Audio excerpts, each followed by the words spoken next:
My wife ditched me for her male best friend on our anniversary, so she came home to find all her stuff on the street, including our marriage. I married my wife over a year ago, and it was finally time to celebrate our anniversary. I thought that we might rekindle the spark in our relationship and prepared a huge surprise for her. But little did I know, I was about to face the worst type of betrayal. Leading up to the celebration, I kept dropping hints to my wife that I had something big planned. She obviously knew that I was talking about our one-year anniversary since I cleared both our schedules for the day. I was super excited and told my boss at work that I needed a few days off. However, when I woke up on the day of our anniversary, my wife was gone. I looked everywhere around the house but still couldn't find her, so I started calling her. She didn't pick up my calls and instead left me a message saying she was busy, and she'll call me later. I was shocked. My plan for today was to take my wife to a private resort that was booked in its entirety for us and even had a private beach. To get the full experience, we had to leave as early as possible, so her going somewhere was very unexpected. I was also confused as to why she didn't even acknowledge our anniversary before leaving. Anyway, I left a voicemail wishing her a happy anniversary, and began waiting for her to call me back. Over 2 hours later, my phone finally rang. Before I could say anything, my wife told me that she was at her best friend's house and he needed her help, so she was going to be busy today. Her best friend was a guy whom she had known for years, but he always made me feel uneasy. I can clearly see the way he looked at my wife, and it wasn't how someone looks at a friend. But despite my many arguments, my wife never believed me and kept hanging out with him. Still, to think that she would ditch me on our special day to go and spend time with him,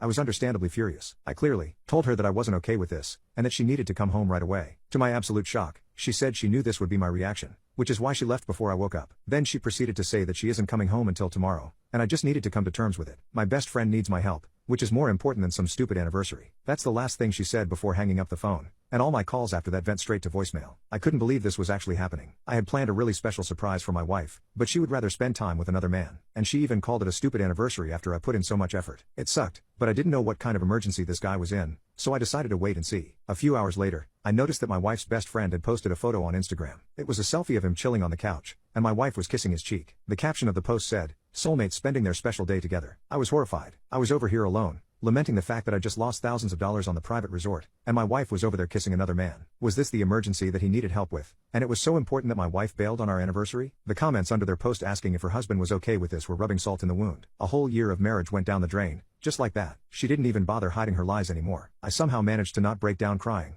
and instead channeled everything into my anger. The built-up tension over the years when my wife did something similar all came down crashing at the same time. I was so enraged that I just wanted revenge. I didn't want any explanation that she would give me, I just wanted her to experience some of my pain. So the first thing I did was change all the locks on our house. Then I called my dad, and told him that I was going to divorce my wife. You see, all my assets were in my dad's name, including the house and all my investments. That's why I wasn't scared to go nuclear with the divorce. After I told my dad, I began calling my lawyer and immediately started drawing up the papers. There was nothing anyone could say to change my mind. I also called a moving company that packed up all my wife's belongings and left them in front of the house for her to pick up. My lawyer suggested that I take screenshots of the post and our texts, as well as send him the recording of our call where she told me she had gone to her best friend's house. This would end up helping a lot in the long run. Anyway, it's late at night and I'm going to sleep. Hopefully my wife gets the shock of her life when she returns tomorrow and sees that I've locked her out of the house. Update: I am delighted to inform you that my revenge was successful. My wife returned around noon, and when she saw her stuff lying on the floor, she crashed out. She started banging on the door, demanding to be let in. I gently opened up a window and told her to calm down. Then I told her to hold this for a second as I handed her an envelope. As soon as she did that,